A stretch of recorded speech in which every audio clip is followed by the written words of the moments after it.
वो पता होना चाहिए। अगर फॉरेस्ट एक्ट, अगर कभी फॉरेस्ट एक्ट रिलेटेड कोई केस है, किसी ने फॉरेस्ट में जाके कोई ऐसे ट्रीज़ हैं जो कट किए हैं, कुछ ऐसा है जो फॉरेस्ट के नॉर्म्स के हिसाब से कुछ गलत किया है, we should know about forest act. Forest act में रिजर्व्ड फॉरेस्ट वो फॉरेस्ट होते हैं जो गवर्नमेंट ने डिक्लेयर किए हैं as a reserved forest under Indian forest act 1927, जिसको सबसे ज़्यादा प्रोटेक्शन है और बहुत स्ट्रिक्ट रेस्ट्रिक्शंस है। वहाँ जाके आप घर बना के रह नहीं सकते हो, वहाँ वहाँ पे ट्रीज़ कट नहीं कर सकते। वो बहुत रिजर्व्ड एरियाज़ हैं और उसे रिटेन करना, उसे बरकरार रखना बहुत ज़रूरी है, उसको प्रोटेक्ट करना बहुत ज़रूरी है। Features: highest degree of legal protection. Reserved forests को लीगल प्रोटेक्शन बहुत ज़्यादा दिया गया है। Entry and use are restricted without permission. आप एंट्री भी नहीं कर सकते हो, घर बनाना रहना तो दूर की बात है, एंट्री यू कुछ भी नहीं कर सकते हो। वो रिजर्व्ड फॉरेस्ट हैं एज़ पर गवर्नमेंट। ग्रेजिंग नहीं कर सकते हो, हंटिंग नहीं कर सकते हो, ट्रीज़ कटिंग नहीं कर सकते, ये सब प्रोहिबिटेड है अनलेस आपने परमिशन ली है, आपके पास कोई रीज़न है, कोई रिसर्च कर रहे हो, कुछ और रीज़न है, तो परमिशन लेने के बाद ही अलाउड है, अदरवाइज ये कुछ भी अलाउड नहीं है रिजर्व्ड फॉरेस्ट में। Importance: conservation of biodiversity, protection of wild life. इसीलिए होगा, फॉरेस्ट को क्यों रिजर्व रखेंगे, उनको क्या करना है, तो इसीलिए कि बायोडाइवर्सिटी कंजर्व रहे। फॉरेस्ट रहेंगे तो ही हम इंसान ज़िंदा रहेंगे, फॉरेस्ट सब कट हो जाएंगे तो हम लोग रहेंगे भी नहीं। और वाइल्ड लाइफ प्रोटेक्ट होना चाहिए, नेचुरल रिसोर्सेज प्रोटेक्ट होनी चाहिए, रेनफॉल अच्छी होगी। बहुत हज़ारों रीज़न है फॉरेस्ट को रिजर्व्ड रखने के लिए, प्रोटेक्ट करने के लिए, तो रिजर्व फॉरेस्ट इसीलिए रिजर्व फॉरेस्ट की कैटेगरी में आते हैं। उसके बाद protected forest. Protected forest are, reserved अलग है, प्रोटेक्टेड अलग है। रिजर्व्ड फॉरेस्ट भी प्रोटेक्टेड होते हैं बट वो ऐसे रिजर्व्ड होते हैं कि उसको एंट्री भी नहीं है, हाँ आम लोगों को एंट्री भी नहीं करनी है, वो टोटली रिजर्व्ड है।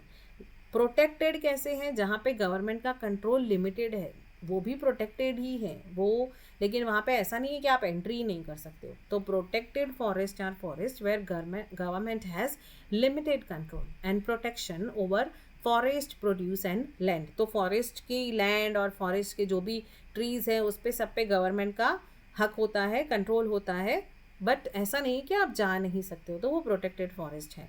लोकल पीपल में एन्जॉय सर्टन कस्टमरी राइट्स, तो थोड़ा बहुत लोकल पीपल जा सकते हैं, घूम सकते हैं।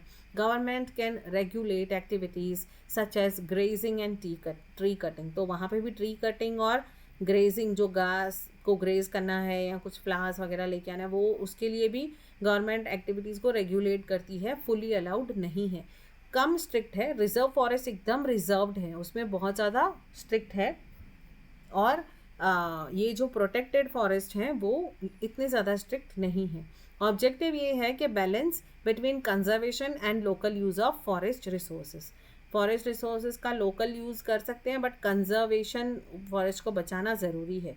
अब आता है विलेज फॉरेस्ट। सबसे पहले था रिजर्व्ड, फिर प्रोटेक्टेड, अब विलेज। जो विलेज में फॉरेस्ट होते हैं वो भी गवर्नमेंट असाइन करती है विलेज कम्युनिटीज़ को, कि मैनेजमेंट हो, यूज़ हो, लेकिन वो भी इसीलिए कि उसको उसको भी गवर्नमेंट प्रोटेक्ट करती है। ऐसा नहीं है कि नाम प्रोटेक्टेड नहीं है तो प्रोटेक्ट नहीं करती, वहाँ पे भी ट्री कटिंग ये सब जो है वो अलाउड नहीं होता है। That promotes sustainable use of forest.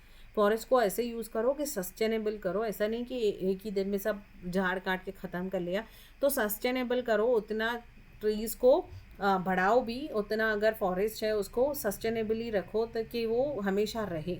और strength, local self governance strength होती है उससे। Managed by local village communities he manage करती है, गवर्नमेंट ने उनको पावर दिया है, असाइन कर दिया है कि उनको ही ये करना है। फिर वो यूज़ कर सकते हैं फ्यूल के लिए, फॉडर के लिए, जो जानवरों को खाना खिलाना है वहाँ से। छोटे जो ट्रीज़ हैं वो वहाँ के अपने गाय भैंस को लेके आके ग्रास वगैरह खिला सकते हैं, तो विलेज फॉरेस्ट में अलाउड है।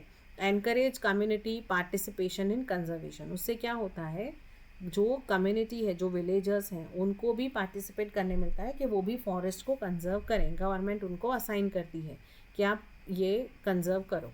3 major categories of forest reserved है, प्रोटेक्टेड है और विलेज है। तो these classification help in conserving forest, protecting wildlife, regulating the use of forest resources while balancing environment and community interest. वैसे ही अगर कोई इसमें हंटिंग करेगा तो उस पर hunting under wild life protection act लग जाएगा हंटिंग का, कि हंटिंग करना अलाउड नहीं होता है। ऐसे करके ये सारी चीज़